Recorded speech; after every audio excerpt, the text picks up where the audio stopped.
started without knowing that I was going to be able to do it. And I just said, I'm going to do this, no matter what. I think that's something that you get in architecture and landscape architecture school, is people challenge you with your creativity, they challenge you with your discipline, and they challenge you with the bar to set it higher than you ever thought that you could go before.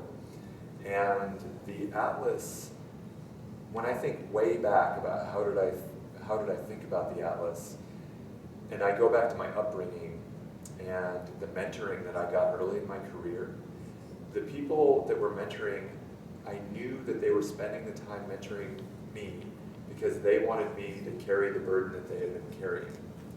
And the burden that they had been carrying was making the world. They were the world, the United States.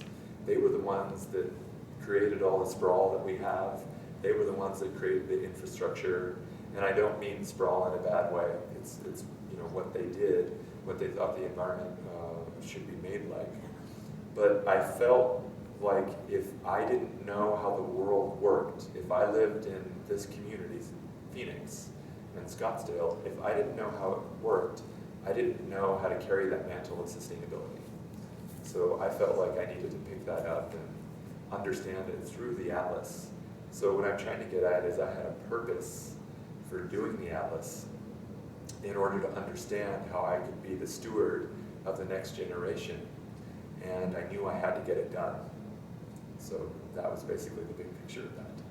I think with everybody growing up in cities, the disconnect where they cannot see their resources, they don't see where their water comes from, they don't see where their food comes from, and understanding natural processes and how those work are really the big challenges. It's always difficult to understand something if you don't go through it.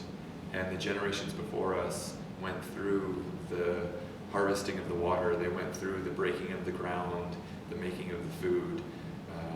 To understand those things as the new generations growing up in the cities is a real challenge in my mind. I think some of the problems that we have with the environment is that we're not directly connected to the resources that support us, and also we talk about the environment in these very vague terms. So we say environment, we say nature, we say infrastructure, we say resources, but that doesn't give us the tools that we need to be able to act. And if we can begin to understand how the environment works and understand how we connect to it in our communities, then we can make it much more tangible.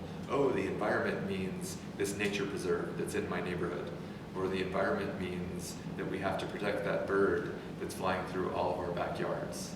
I think that's where we can get to help and to make action.